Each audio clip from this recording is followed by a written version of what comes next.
Gilbert, Hector Longo, looking at the Patriots going forward. There will be a story tomorrow's Eagle Tribune by Hector. I'm going to have a story about Indianapolis and my feeling about that as a host city. Briefly, going forward, the Patriots are going to be good next year. We know that. Done deal.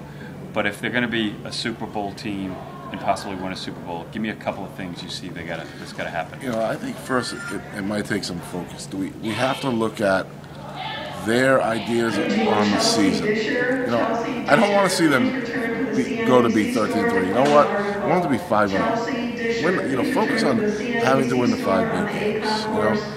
I personally don't believe in bend and don't break, because when you're in a close game like you were yesterday on Sunday, bend but don't break don't help you on that last drive. They bent. I guess they didn't break, or they allowed it to break by scoring the TD, but they were going to kick the field goal anyways to win it.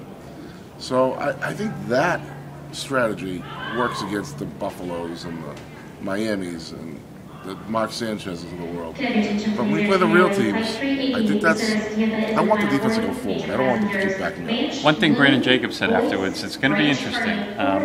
He basically said they've cut off the head of the dynasty, meaning there's no more crowns for the Patriots. Their sort of mental edge on people is over in other teams. There's a lot to be said for that. Tom Brady has not delivered in the playoffs when they've needed him in the last 4, 5, 6, 7 years. That's a huge, because they counted on him so much. That's a huge point. That offense.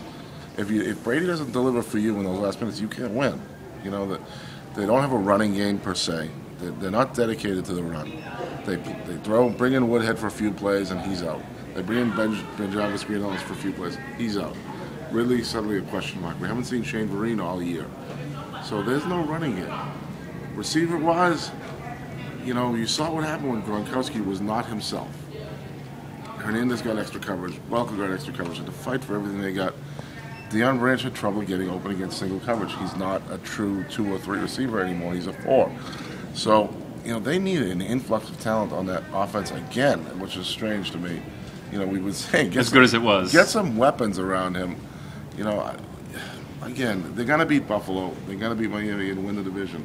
I'm worried about Pittsburgh, Baltimore, wherever Peyton Manning lands if he plays. I'm going to give the Patriots points this year for being a tougher team. I really give the defense a lot of credit. Let's be honest, they played a good Super Bowl, and you can't blame them. They really played a good Super Bowl, and the way they hit, I hadn't seen that all year. That was there was a game plan to try to decapitate whoever has the ball. And Nick's got hurt early. But there's a couple things. It looks like they need a wide receiver, a legitimate number 1, and they need a legitimate number 1 running back. If they're going to be the team, we think they need to be a Super Bowl champion. And look, that defense does seem to need some talent influx too. They're fine up front. Linebackers, it looks like they could be okay with Mayo and Spikes. You probably need one more guy there. Secondary, Chung made strides. He hit hard yesterday. He's one guy you can count on. I think everything else is a question mark. So I did like the way, like you said, they hit hard yesterday. They played the game like they wanted to be there, which was a good sign. It wasn't, let's just ride the offense's coattails. But they need some talent there, too.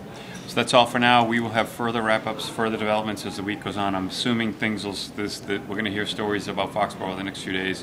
We'll cover them in the Eagle Tribune. Please make sure you read Tuesday's Eagle Tribune.